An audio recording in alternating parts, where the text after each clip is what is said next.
যখন আপনি সুনামির ঢেউকে ছুটে আসতে দেখবেন ততক্ষণে হয়তো অনেক দেরি হয়ে গেছে। তবু বাঁচার চেষ্টা তো করবেন।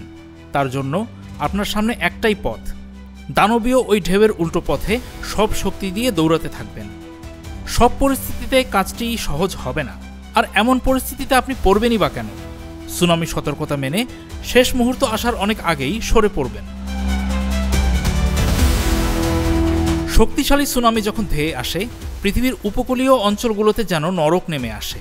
আগে থেকে সতর্ক হওয়া গেলে প্রাণহানি ঠেকানো যায় হয়তো, কিন্তু অর্থনৈতিক ক্ষতি, সামাজিক ক্ষতি ঠেকানো কঠিন হয়।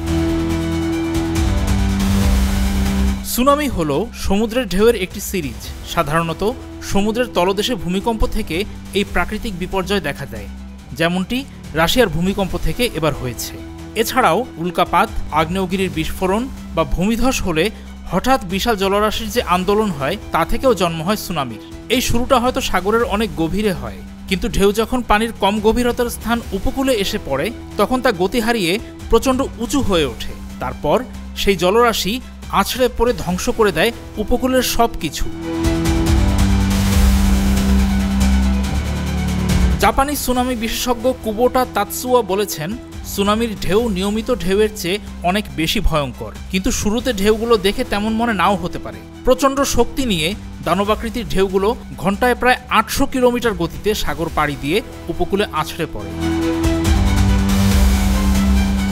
সাগরের যে ঢেউ আমরা সবসময় দেখে থাকি, সুনামি তেমন ঢেউ তোলে না, বরং এটি পানির পুরো স্তম্ভের একটি গতিময় অবস্থা। তাই সুনামির ঢেউয়ে থাকে প্রচণ্ড শক্তি আর ক্ষমতা।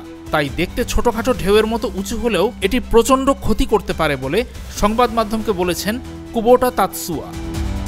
এক্সট্রিম মশার কয়েল প্ল্যান্ট ফাইবার দিয়ে তৈরি, ডেঙ্গু, চিকুনগুনিয়া বাহি সহ যে কোনো মশার বিরুদ্ধে দেয় এক্সট্রিম সুরক্ষা। তাই সুনামি সতর্কতা জারি করা হলে আশঙ্কা অনুযায়ী বিশাল আকারের ঢেউ না উঠলেও চূড়ান্ত সতর্কতা অবলম্বন করতেই হবে। তখন সাগর উপকূল থেকে দূরে থাকতেই হবে বলে জানিয়েছেন কুবোটা তাতসুয়া। সরকারি সংস্থাগুলোর জারি করা নির্দেশনাগুলো কঠোরভাবে মেনে চলতে বলেছেন তিনি। সময়ের সঙ্গে সঙ্গে সুনামির ঢেউয়ের আকার এবং তীব্রতা বাড়তে পারে।